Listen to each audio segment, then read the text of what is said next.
Hey, thanks for tuning into the show. This video is from our live show exclusive on odds.com. If you want to see the entire thing, make sure you click the link below. Head on over to odds.com, check it out, and let's make that cash.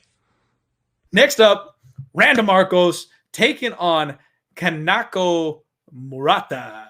We got a fun one here. This is one that most people probably are not going to be looking into on their cards. Not overly exciting. It's a women's fight. I know a lot of people. Okay, I got to pause. It's 1 a.m. in Germany, and Wulad is hanging out with us here live on the show. That is dedication, my friend. Thank you so much. That is so awesome. I love hearing that. All right. Back to the breakdown. Sorry, I get all flustered and excited when people say stuff like that. It gets me all worked up. Seriously, you guys have no idea. I'm a balding dad bod that's 30-something years old and never, ever thought that there'd be this many people that wanted to hear my opinions on MMA. So the fact that you guys have all supported me the way that you have, and I've got 300 live viewers right now on this Monday evening talking about the sport that I love and being a gambling degenerate, like, this is the dream, man. You guys are awesome. I freaking love you guys. You're awesome. And look at these times rolling in. All right, I'm sorry. I know I'm derailing the show, but look at this. India, 5:22 in India. It's 1 a.m. in Bosnia. And we've got, I love you guys. You guys are awesome. 1 a.m. in Italy also. Woo! All right. I love it. Hey, Brandon Phillip, if that's true, that's actually a very, very interesting statistic. Women coming in on short notice 0-6 this year. That is something interesting that I'm going to have to take into account. No, we don't have a late replacement for Daniel Rodriguez at the moment.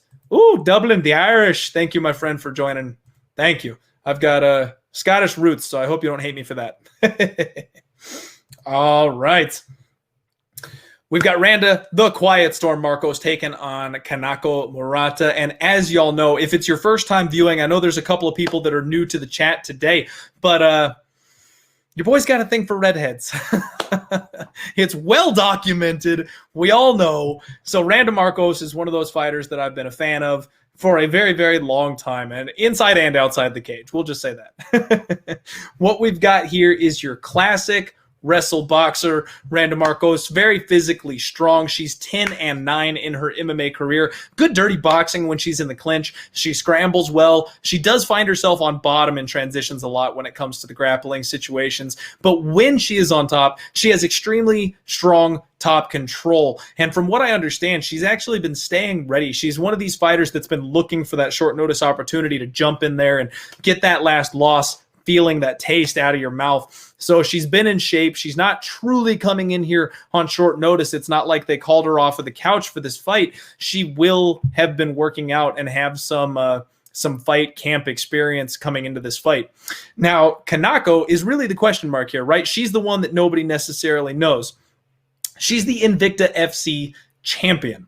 She's coming in here to make her UFC debut. She is a judo black belt, I believe, and she is a little tank. She's thick, she's strong, she's got nice footwork, she feints her level change as well. She uses her hands to set up her takedowns, and she's got a really strong body lock. She does a good job of chaining trips and things like that to take people down. She's a good, strong top pressure fighter, and she transitions to the back, looking for those chokes and submissions. She's got really good posture when she's on top of people, and honestly, she's goofy. She's a whole lot of fun. If you check out her Instagram, she's a really good follow. She's always making funny faces and smiling and doing crazy stuff. I really think she's going to be a fun addition. She's 11-1, and she's got a 62-inch reach. So Randa Markos has a 63-inch reach. She will have a 1-inch reach advantage here in this spot. And you know what? We've seen nothing but Murata money pouring in at this point because Randa Markos has had a bit of a rough run as of late in the UFC. Y'all, we got another live dog here. I am taking Randa Markos. I hit her at plus 150. All that money flooded in on Murata, and the line jumped up to plus 150, and I immediately dove on that. I was like diving for a double leg that I never bothered to set up because I wanted that plus 150. Right now, Murata is anywhere from minus 155 to minus 170 across the market here, it looks like. And you can only get plus 135 or plus 140 on Randa Markos. So that plus 150 looks like was a little flash in the pan and seems to have dried up at this point in time. Let me tell you all. So Randa Markos has been really struggling. But you know why? Do you know why?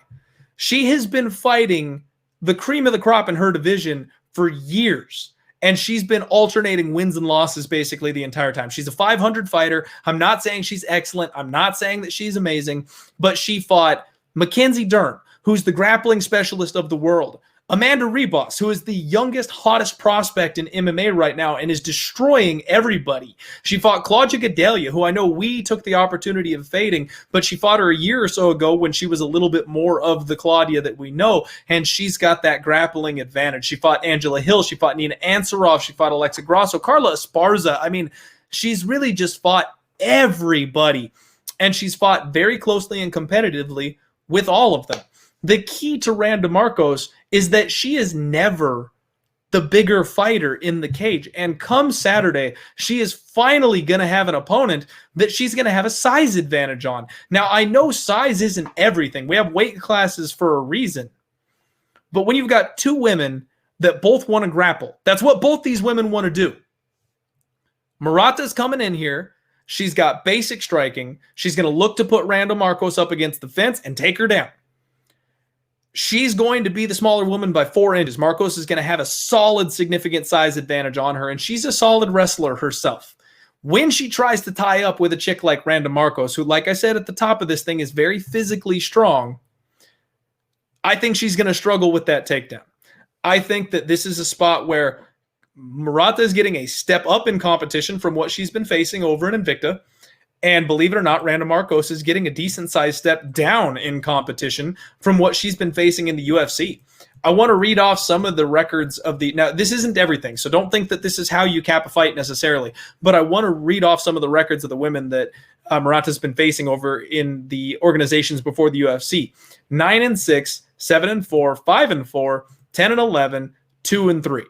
So she's been fighting either very low experience level fighters or other relatively 500 level fighters. And if you're fighting at 500 outside the UFC, you're probably just going to get your ass kicked inside the UFC.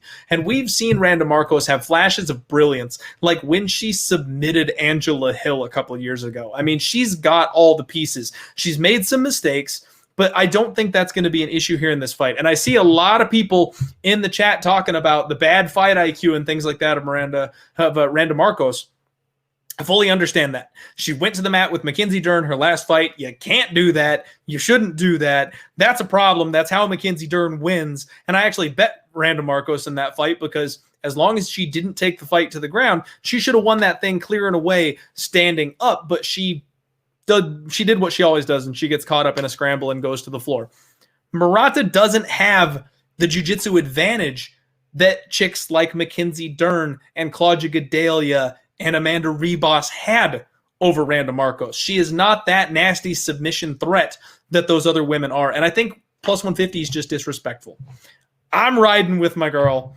I got the redhead. Give me the Canadian at plus 150.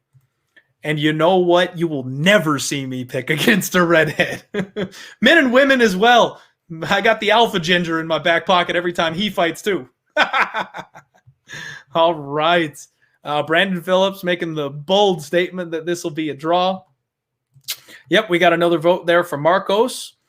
And MMA Martin, yeah, always loses to wrestlers, but she loses to bigger wrestlers, my friend. She loses to people who have a size and strength advantage on her.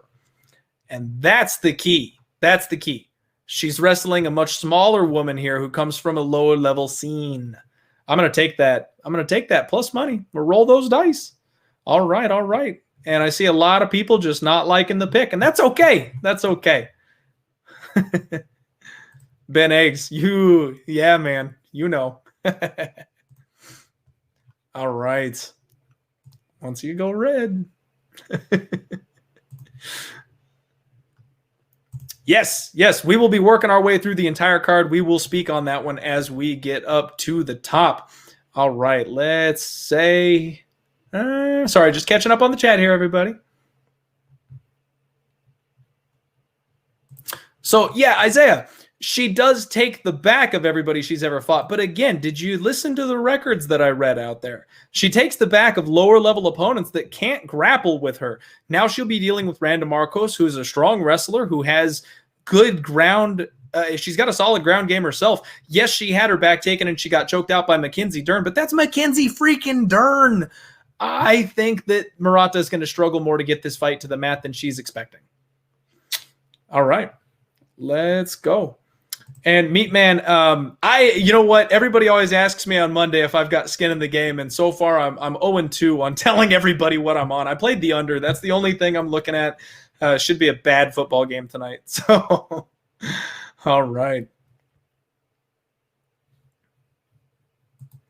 JoJo's a redhead and not on. I'm sorry, not a redhead. Danny knows what's up. JoJo is one of my girls. I sent hard for JoJo for sure.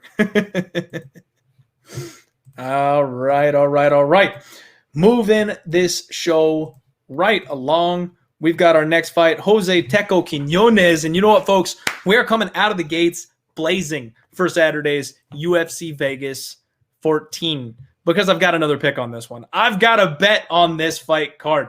On this fight. I keep mixing up fight and card. I'm sorry.